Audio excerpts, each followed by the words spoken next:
Halo Sobat Pelibatam, apa kabar? Semoga kalian dalam keadaan sehat dan bahagia selalu ya. Selamat datang di video kita, tempat kita berbagi ilmu seputar akuntansi.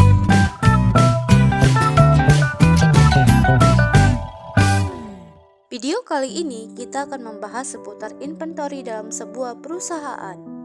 Apakah teman-teman sudah tahu bagaimana proses sistem pencatatan atau perhitungan di dalam sebuah perusahaan? Dalam akuntansi, persediaan barang bisa dihitung dalam beberapa metode, di mana metode ini bisa disesuaikan dengan jenis perusahaan dan juga kepentingan perusahaan. Persediaan merupakan semua barang yang dimiliki perusahaan dengan tujuan untuk dijual kembali atau dikonsumsi dalam operasi normal perusahaan. Terdapat dua sistem pencatatan akuntansi persediaan, yaitu sistem perpetual dan sistem periodik. Penentuan kedua sistem pencatatan tersebut tergantung pada kebijakan yang diambil oleh perusahaan. Dalam praktiknya, banyak perusahaan yang membuat asumsi tentang mekanisme cost persediaan masuk ke dalam dan keluar perusahaan. Berikut ini adalah penjelasan tentang metode persediaan stok barang dan perbedaannya yang penting untuk kalian ketahui. Metode persediaan first in first out atau FIFO. Seperti namanya, first in first out, yang artinya pertama masuk keluar pertama. Maka pada metode ini, unit persediaan yang pertama kali masuk ke gudang perusahaan akan dijual pertama.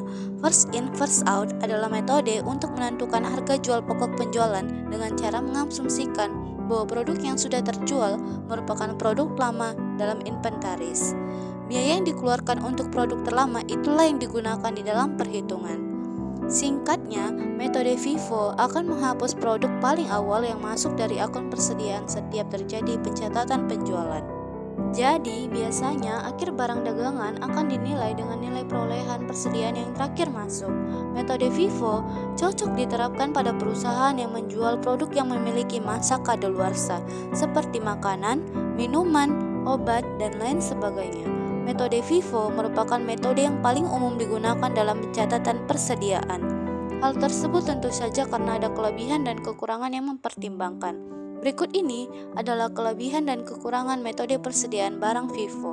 Kelebihannya, nilai persediaan disajikan secara relevan di laporan posisi keuangan dan menghasilkan laba yang lebih besar.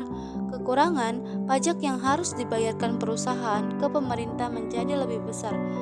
Terkadang, laba yang dihasilkan juga kurang akurat. Perusahaan yang cocok untuk menggunakan metode ini dapat dinilai dari proses operasinya, yaitu perusahaan manufaktur dan perusahaan dagang. Metode selanjutnya adalah average inventory. Menghitung average inventory adalah ukuran akuntansi yang berguna untuk melacak perubahan dari aktivitas dari waktu ke waktu.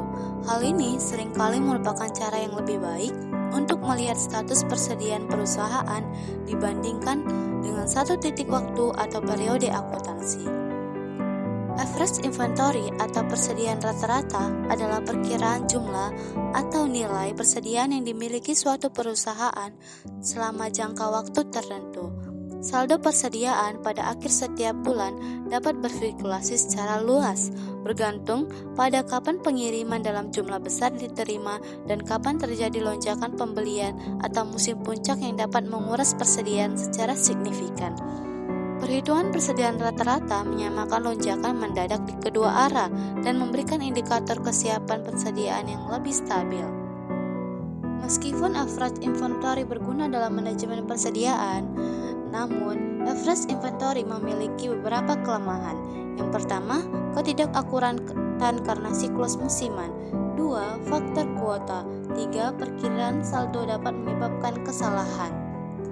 Kesimpulannya, metode FIFO dianggap lebih logis dan intuitif karena sesuai dengan aliran fisik barang, terutama pada produk yang mudah rusak atau memiliki tanggal kadaluarsa. Dalam kondisi inflasi, atau FIFO akan menghasilkan HPP yang lebih rendah karena menggunakan harga beli yang lebih lama dan lebih murah, dan laba kotor yang lebih tinggi. Sebaliknya, nilai persediaan akhir atau lebih tinggi karena mencerminkan harga beli terbaru yang lebih mahal. Hal ini bisa berdampak pada pajak yang lebih besar karena laba yang dilaporkan lebih tinggi. Metode ini juga diterima secara universal oleh standar akuntansi internasional. Metode Everest sendiri menawarkan kestabilan karena meratakan fluktuasi harga beli. Ini dapat menyederhanakan pembukuan karena tidak perlu melacak setiap unit secara individual berdasarkan tanggal masuknya. Dalam kondisi inflasi, metode ini akan menghasilkan HPP dan laba kotor yang berada di antara FIFO dan LIFO.